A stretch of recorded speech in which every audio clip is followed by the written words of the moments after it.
I've been developing this that people are finding helpful is I want people to see how having a good offer, which I'm sure we'll dig into the details of, makes your fundraising more inclusive.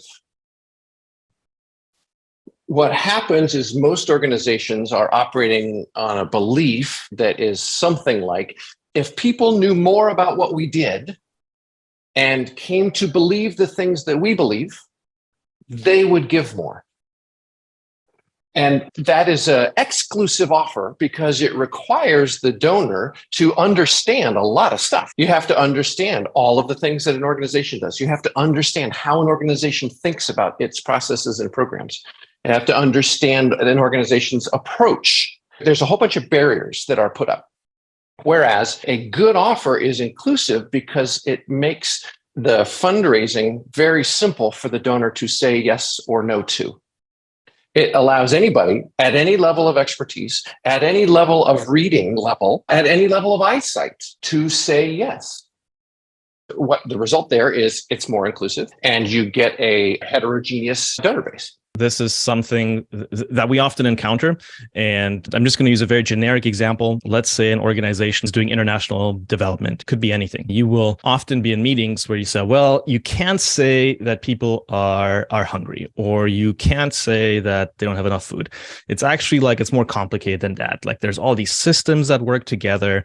There's like access to nutritional, and so we would be simplifying it way too much by just saying, listen, people are fleeing civil war in Ethiopia and they are hungry. They don't have enough food because it's not dignified. Now, our counter argument is always, says who?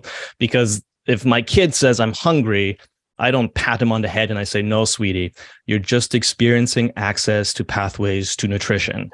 Hungry is undignified. Don't say you're hungry. It's undignified. You're a person experiencing hunger, whatever it is, right? Yep. So at some point, us intellectualizing the offer too much is a benefit that us working in the Western world in cushy nonprofit offices have, but the people that we're helping oftentimes describe themselves as being hungry. If we think that's not dignified, well, that says more about us than about the person who doesn't have enough to eat.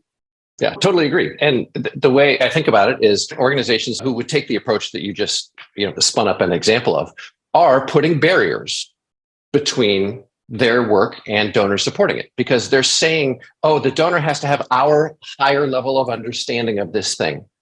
But in other words, I'm not going to simplify my work to make it more inclusive so that more people will do it and value it. The way I've been thinking about this lately, Mike, is that most nonprofits, they have a higher ground understanding of their work and how they think about it. And they want all the donors to come to higher ground.